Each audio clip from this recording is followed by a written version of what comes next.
Good morning, students. Welcome to the computer period. In today's class, we are going to study about input-output management. In the previous class, you had already seen about memory management, and within memory management, we had studied about two types of memory management. One is contiguous and one is non-contiguous memory allocation. And today, we are going to move over to input-output management. Input-output management is a part of a program which is not handled by the CPU. Not handled by CPU. CPU only takes care of the processing statements.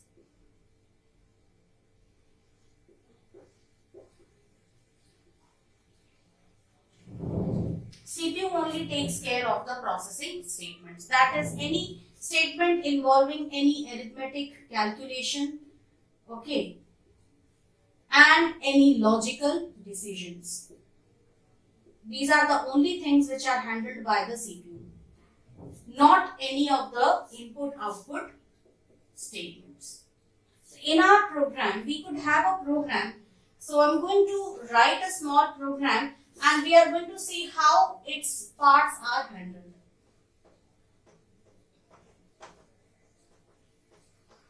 Suppose we have a small Python program.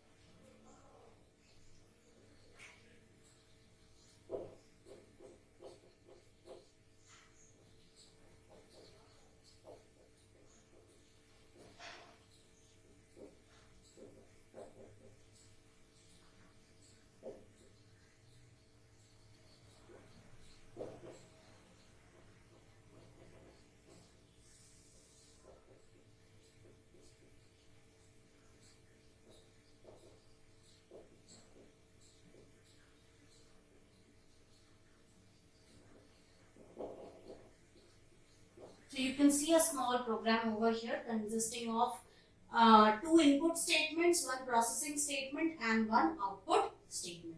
So now over here, this processing statement is handled by the CPU and that too by the ALU, arithmetic logic unit. But what about these statements where we need the involvement of a console input and console output device?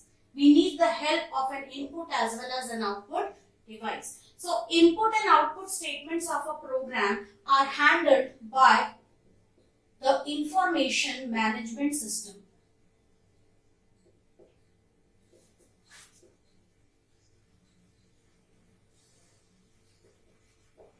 Which is sometimes also known as input-output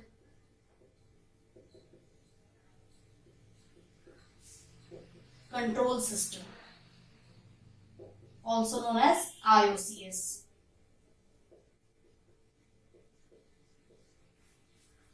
So what makes up the IOCS? Let us see the complete organization of IOCS.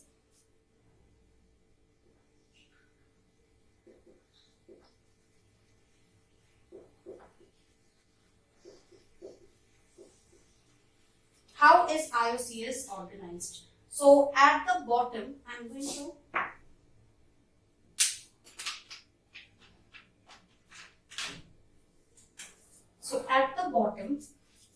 I have the hardware.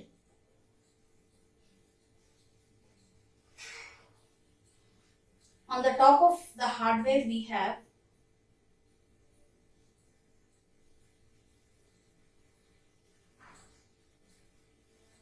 physical IOCS, we have logical IOCS, and at the top we have the file system.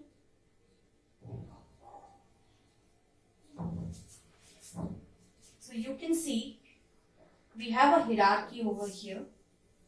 At the bottom we have the hardware, then we have the physical input output control system, then we have the logical input output control system, and at the end we have the file system.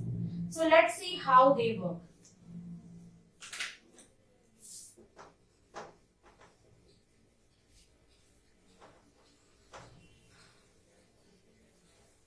So the very first thing is to identify your device.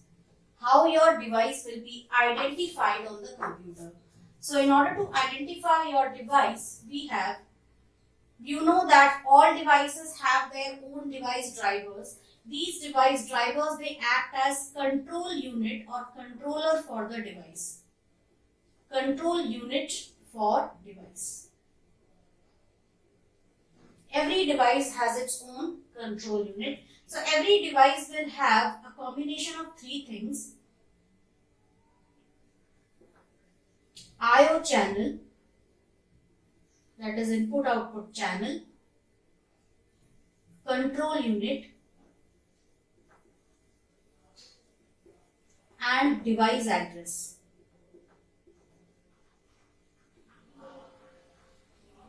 Every device will have this. Every device will have its own I/O channel, control unit, and device address. When we say I/O channel, it means input output channel. We know that you have already studied about system bus. What is the function of a system bus?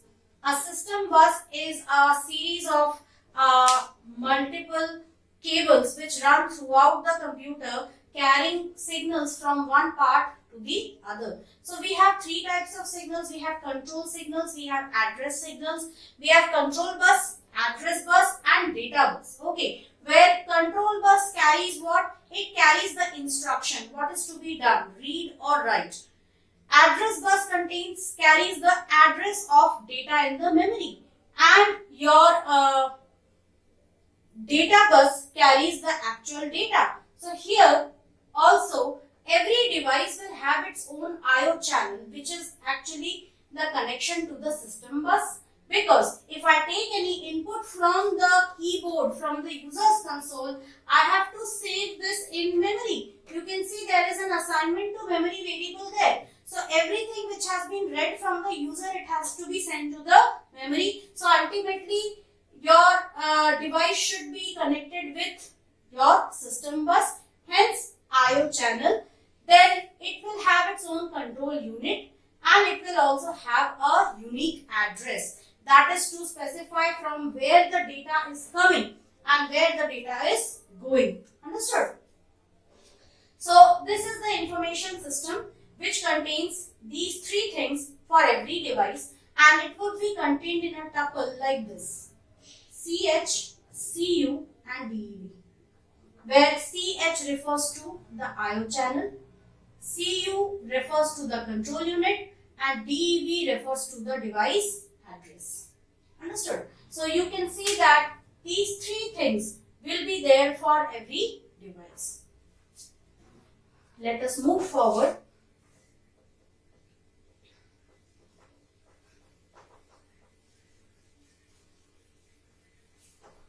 Now, talking about information management,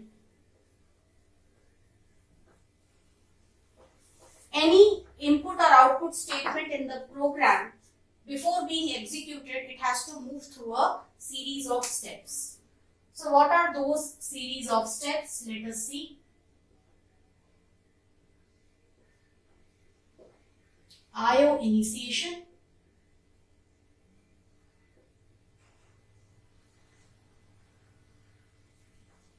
device selection,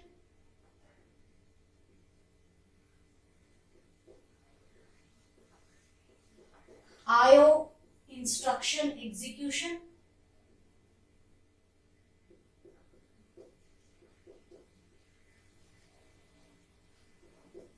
and finally we have I/O termination.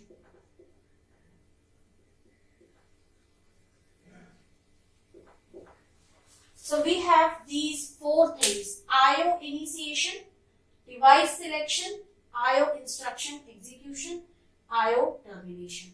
Students, IOCS, the input output control system, is a separate part within your CPU which only handles input and output statement execution.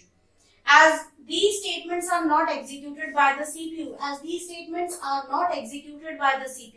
hence they are handled by the IOCS. Okay, and because they have to be handled by the IOCS, how it starts?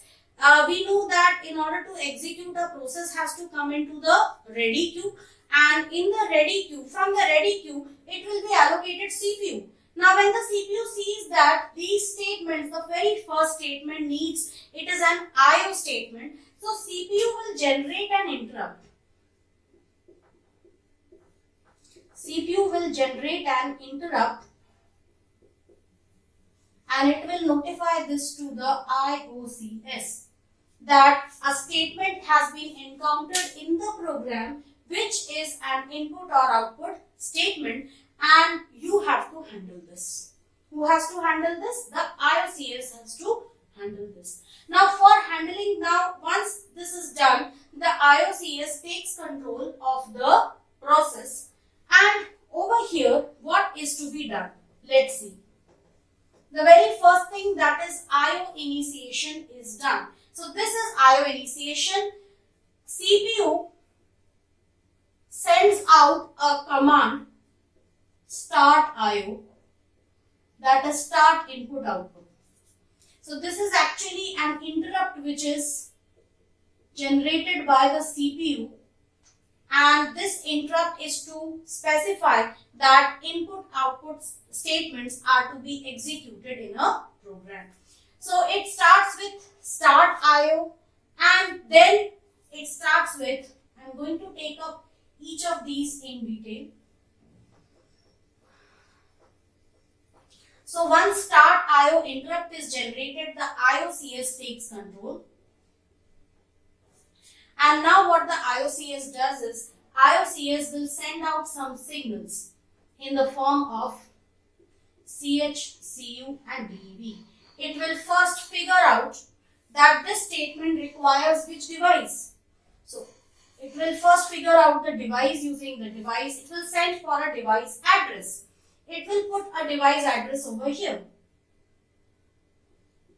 It will specify the control unit of the device, which is controlling the device, and also IO channel. It will also activate the read message on the IO channel. Why? Because right now we are reading data from the input device.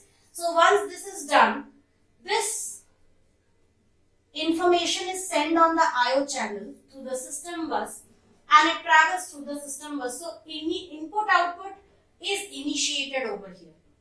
Next we come to the second step, that is device selection. Now what happens in device selection? That device which has been specified by the IOCS, its control unit will be notified. So once its control unit is notified, first of all, what is figured out is whether the device is available or not. There could be multiple situations, like device is busy doing some other work, device is not available, maybe not attached to the system, or the device might have encountered a hardware malfunction.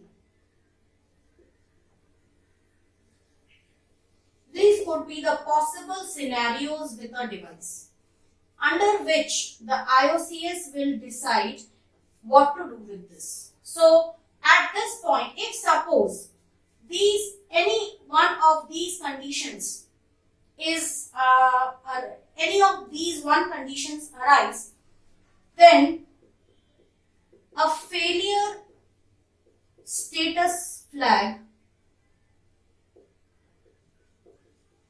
or we can say a failure condition,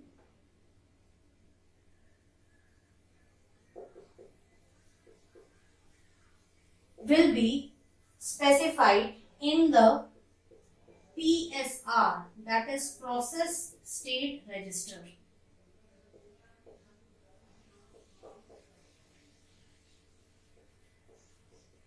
In the process state register, a failure condition code or condition status code will be set, saying that your device is busy or it is not available or there is a hardware malfunction because of which the device is not available. So it raises a failure state condition code, and that is set in the process state register. If none of these conditions arises and your device is available, in that case what will happen? Instead of failure, a success condition code will be set in the PSR register. In the PSR. So what will happen, depending upon whether the device selection is a success or a failure, your IOCS, your input output control system, will be carrying out some error handling routine or error recovery routine. It will run some program which will do some error recovery, some error handling, okay, to figure out what is the problem. If everything is fine, if it is a success, no need of any error handling. But if there is a failure, that means any one of these conditions has been encountered. Hence, what has to be done is some error recovery has to be done. So, your IOCS performs it will perform an analysis of the PSR register. Okay, depending upon the condition code which is set in the PSR register, it will move on to the next step. So once it is a success, we can easily move on to the next step, that is IO instruction execution. In case there is a failure, then your IOCS will generate an interrupt to the CPU, saying that there is a failure in this device selection. Now CPU can decide what to do. Either CPU can retry the operation, or the CPU can cancel this device selection, that is this IO operation, or CPU can send the current process to the waiting state and switch to next process. The CPU can take either of these three courses depending upon what condition code has been set in the PSR. So, if everything goes well, we move on to our next step, that is IO instruction execution.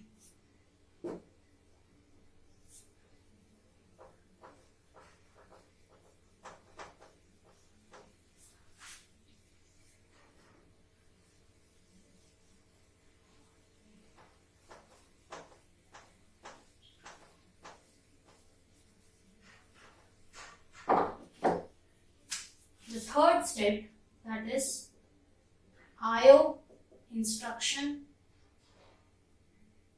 execution.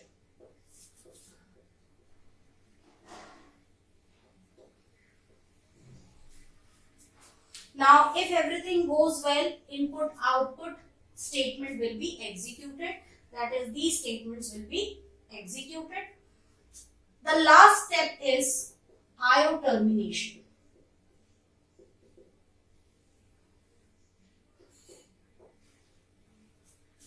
Now, IO termination can have any one of, it could be of any one of the two types, that is successful or unsuccessful.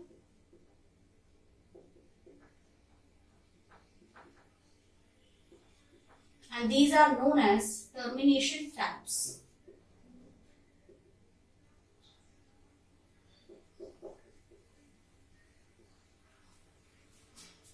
Now, depending upon whether it is successful or unsuccessful, how, if suppose the input output statement has been executed properly, data has been taken from the keyboard, sent to the memory, everything is done well, then the IO termination is successful.